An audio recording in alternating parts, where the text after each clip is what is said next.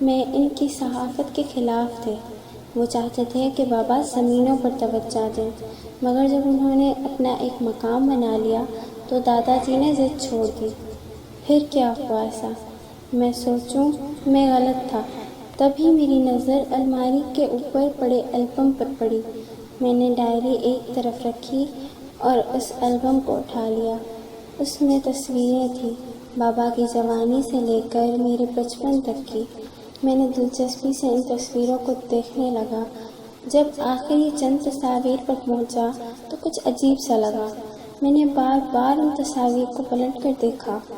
کافی غور کرنے کے بعد ایک عجیب بات سامنے آئی۔ ان تمام تصاویر میں روشنی، یعنی میری بہن کے پیچھے ایک مدھم سایہ نظر آ رہا تھا۔ روشنی جس طرف بھی ہوتی، سایہ اسی طرف ہو جاتا۔ میں نے حیرانگی کے عالم میں البم ایک طرف رکھا اور ڈائری اٹھا لی۔ یہ میری کہانی ہے۔ حقیقی کہانی میں نے بہروز کی کہانی غور کی، اسے لوگوں تک پہنچایا۔ کچھ نے یقین کیا، کچھ نے نہیں۔ کچھ نے کہا یہ محض کسی ہالی ووڈ ہارر مووی کی کاپی ہے۔ اسی کہانی کے لکھنے کا مقصد لوگوں کو خبردار کرنا ہے۔ اس سے پہلے میں چینجلنگ کو نہیں جانتا تھا۔ اس کہانی کے بعد نہ صرف اس مخلوق سے واقف ہوا بلکہ آج کل تو اس سے سامنا بھی ہو رہا ہے۔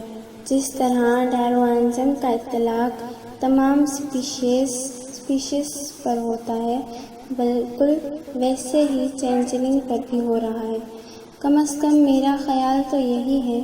یہ مخلوق ایوالو کر رہی ہے اور بہت تیزی سے کر رہی ہے۔ اب یہ ہر انسان کا روپ دھار سکتی ہے۔ یہ آپ کو انتہائی خوبصورتی سے دھوکہ دے سکتی ہے، تاہم اس کا شاید مقصد ایک ہی ہے، اور وہ ہے اس دنیا پر قبضہ کرنا۔ یہ آنے والے وقت میں تیزی سے پھیل جائیں گے، ہر گھرانے، ہر خاندان کا حصہ بن جائیں گے، اور پھر ان کو مار کر خود اس زمین پر قبضہ کرنا شروع کر دیں گے۔ اور یہ ایسا بہت آرام سے کر سکتے ہیں، کیونکہ انسان کی نسبت یہ بہت ہوشیار، عیار، چالاک اور ظالم ہے۔ یہ کہانی لکھتے وقت تک میں اپنا سب کھو چکا ہوں، بس ایک شایان بچا ہے جسے میں نے ابا جی کے ساتھ زبردستی یہاں سے بہت دور بھیج دیا ہے، کیونکہ یہ اس وقت تک صرف میرے پیچھے ہے۔ جو میرے ارد گرد موجود ہے اس نقصان پہنچانا چاہتی ہے، پہنچا چکی ہے۔ یہ پہلا پیراگراف تھا۔ مجھے سب کچھ عجیب لگ رہا تھا۔ بابا آخر کیا کہنا چاہتے تھے؟ بہروز کی لاش دیکھنے اور اس کے روپ میں موجود چینجلنگ کے غائب ہونے کے بعد وہ کیس بھی محض فائلوں کا حصہ بن گیا، مگر یہ وہ کیس تھا جو فائلوں کا حصہ بننے کے بعد بھی ختم نہیں ہوا۔ اس کہانی کو کوریج دینے کے بعد میں واپس اپنے کام میں لگ گیا، تاہم کبھی کبھی ایک عجیب سا خوف ضرور طاری ہو جاتا۔ ایسے لگتا جیسے مسلسل کوئی میری نگرانی کر رہا تھا۔ جو خدشہ میں انسپکٹر کے سامنے ظاہر کیا تھا کہ اس کا اگلا شکار میں ہوں گا، وہ ہمیشہ دل میں موجود رہا، مگر میری پیش گوئی کچھ حد تک غلط ثابت ہوئی۔ میں تو شکار تھا ہی، مگر مجھ سے پہلے ایک اور شخص اس کے ہاتھوں مارا گیا، وہ نوجوان انسپکٹر۔ اس کیس کو ٹھپ ہوئے 4 ماہ گزر چکے تھے جب مجھے اس انسپکٹر کا فون آیا۔ وہ کافی پریشان تھا۔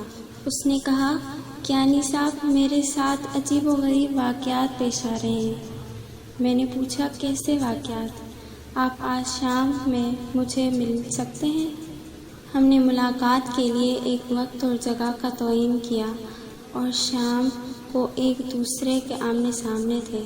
ابتدائی سلام دعا کے بعد وہ گویا ہوا، کیانی صاحب، پچھلی 3 راتوں سے میں ٹھیک سے سو نہیں پایا۔ 3 دن پہلے